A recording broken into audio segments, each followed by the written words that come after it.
Hello friends, welcome to today's Samayal. இன்னைக்கு நம்ம today's Samayalல நல்ல மொறுமொறுன்னு சுவையான தட்டை எப்படி செய்யலாம்னு பார்க்க போறோம். சில பேருக்கு தட்டை செய்யும்போது சில சொதப்பல்கள் ஏற்படும். இன்னைக்கு நம்ம அந்த சொதப்பல்கள் எல்லாத்தையுமே கரெக்ட் பண்ணி எப்படி செய்யலாம்னு முக்கியமா பார்க்க போறோம். அது மட்டும் இல்லாம இன்னைக்கு நம்ம செய்ய போற அளவு ஒரு மீடியம் சைஸ்ல இருக்கக்கூடிய தட்டை 75 ல இருந்து 80 அளவுக்கு கிடைக்கும். இது இப்ப நம்ம எப்படி செய்யுதுன்னு பார்க்கலாம். அதுக்கு முதல்ல ஒரு மிக்ஸி ஜார் ஒன்னு எடுத்துக்கங்க.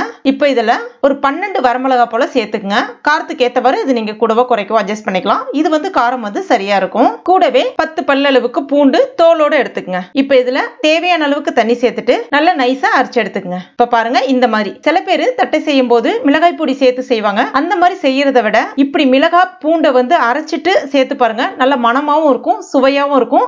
அதே மாதிரி உங்களுக்கு நல்ல ஒரு நிறம் கிடைக்கும். அதுக்காக தான் இப்ப இந்த மாதிரி இருக்கணும். இது அப்படியே ஒரு வாரம் இருக்கட்டும். அடுத்ததான் ஒரு பெரிய பாத்திரம், அகலமான பாத்திரமும் ஒன்று எடுத்துக்கங்க. இப்போ இதுல சராசரியா மெஷர்மெண்ட் கப்பால 2 கப் அளவுக்கு பச்சரிசி மாவு சேர்க்கிறேன். இது கடையில விற்கக்கூடிய அந்த இடியாப்ப மாவு இருக்கு இல்லையா, அதுதான் பயன்படுத்தியிருக்கேன். இப்போ இந்த மாவை கடையில வாங்கணும்னு நம்ம நேரடியாக அதில் சேர்த்துக்கூடாது. ஏன்னா மாவுல ஈரத்தன்மை இருக்கும். அந்த ஈரத்தன்மையா இருக்கக்கூடிய மாவை நம்ம பயன்படுத்தி தட்டை செய்யும் பொழுது தட்டை செய்யும்போது மொறுமொறுன்னு இருக்கிற மாதிரி இருக்கும்.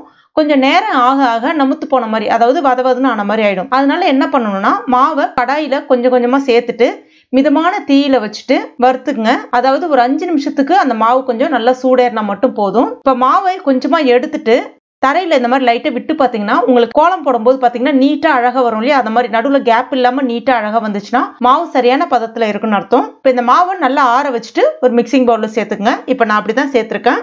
இப்ப இதற்கு தேவையான அளவுக்கு உப்பு சேர்த்துக்குங்க. கூடவே 1 டீஸ்பூன் அளவுக்கு பெருங்காய பொடி சேர்த்துக்குங்க. அடுத்ததான் நம்ம அரைச்சி வச்சிருக்க விழுது இதுல சேர்த்துடலாம். அடுத்ததா இது ஆப்ஷனல் தான். 6-7 பல் அளவுக்கு பூண்டை தோலோட எடுத்துட்டு நல்லா மசிச்சுட்டு எடுத்திருக்கேன். அதாவது அந்த தோலும் நல்லா மையணும், அப்பதான் நல்லா இருக்கும். இது நல்ல வாசனையா இருக்கும். விருப்பப்பட்ட சேர்த்துக்குங்க. ஒரு 1/4 கப் அளவுக்கு நல்ல பொடியா நறுக்கின கருவேப்பிலை இலைகள் சேர்த்துக்குங்க. அடுத்ததா ஒரு 1/4 கப் அளவுக்கு கடலைப்பருப்பு எடுத்திருக்கேன். கிட்டத்தட்ட ஒரு 50 கிராம் அளவுக்கு கடலைப்பருப்பை 2 தடவை கழுவிட்டு தண்ணியில 1 மணி நேரம் ஊற வச்சு எடுத்து வச்சிருக்கேன். தண்ணியை நல்லா வடிகட்டிட்டு அந்த கடலைப்பருப்பை மட்டும் சேர்த்துக்குங்க. கடலைப்பருப்பு 1 மணி நேரத்துக்கு மேல ஊறக்கூடாது. 1 மணி நேரம் ஊறினாதான் நல்லா மொறுமொறுப்பா இருக்கும்.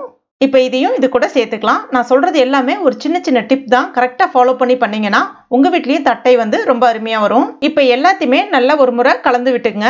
நம்ம எந்த கலர் பவுடர் எதுவுமே சேர்க்கல. அந்த மிளகாயை அரைச்சு போட்டதுனால அந்த நேச்சுரலான கலர் உங்களுக்கு அருமையா கிடைக்குது பாருங்க. இப்போ இதுல நார்மல் பச்சை தண்ணி கொஞ்சம் கொஞ்சமா சேர்த்துட்டு நம்ம சப்பாத்தி மாவு கன்சிஸ்டன்சி எடுப்போம் இல்லையா, அதை விட இன்னும் கொஞ்சம் இலகுன மாதிரி எடுத்துக்கணும். ரொம்ப திக்கா இருக்கக்கூடாது. அப்ப நம்ம உருட்டும் போது மாவு உங்களுக்கு விரிசல் தட்டின மாதிரி ஆயிடும், நல்லா இருக்காது. இப்ப பாருங்க இந்த மாதிரி நல்லா சாஃப்டா இருக்கணும் மாவு. கையில எடுத்தீங்கன்னா உங்களுக்கு அழகா வெடிப்பு இல்லாம உருண்டை வரணும். இதுதான் சரியான பதம். அடுத்ததான் இந்த மாதிரி ஒரு கவர் ஒன்று எடுத்திருக்கேன், மைக்கா கவர். நீங்க வாழைல இருந்தா கூட பார்த்து பயன்படுத்திக்கலாம். இப்போ இதுல கொஞ்சமா எண்ணெய் தடவிடுங்க. கொஞ்சம் பெரிய கவரா பார்த்து பயன்படுத்திக்கங்க. நான் ஏன் சொல்றேன், இப்போ இதுல சின்ன உருண்டைகளை வைங்க. ரொம்ப பெரிய உருண்டைகளா வச்சீங்கன்னா நடுவுல தட்டை தட்டும் பொழுது பாத்தீங்கன்னா குண்டா இருக்கிற மாதிரி ஆயிடும். அந்த இடத்துல மட்டும் மாவு வேகமா போயிடும். ஓரங்களை சட்டுன்னு வெந்து போயிடும். அப்ப மறுபடியும் அது உங்களுக்கு நமுத்து போன மாதிரி ஆயிடும். ஸோ இதெல்லாமே கொஞ்சம் பாத்துங்க. அதனால சின்ன உருண்டைகளா எந்த அளவுக்கு மேக்ஸிமம் எடுக்க முடியுமோ பாத்துங்க. இந்த மாதிரி ஒரு டிஸ்டன்ஸ் விட்டு எட்ட வைங்க. இப்ப அந்த சைடு ஒரு கவர் இருக்கும், அந்த பக்கமும் லைட்டா நான் எண்ணெய் தடவிருக்கேன். ஒரு பெரிய கவர் சொன்னேன் இல்லையா, இப்ப அந்த பக்கம் இருக்கிற கவரை அது மேல இப்படி மூடின மாதிரி வச்சிருங்க. அதுக்கு அடுத்துதான் இந்த மாதிரி கப்பு வீட்டுல இருக்கும். நல்லா தட்டையா இருக்கக்கூடிய கப்பை எடுத்துக்கங்க. இப்ப இது மேல வச்சு ஒரே ஒரு அழுத்தம் கொடுத்துங்க. உங்களுக்கு கொஞ்சம் குண்டா இருக்கிற மாதிரி இருக்குன்னா இன்னும் ஒரு அழுத்தம் கொடுத்துங்க.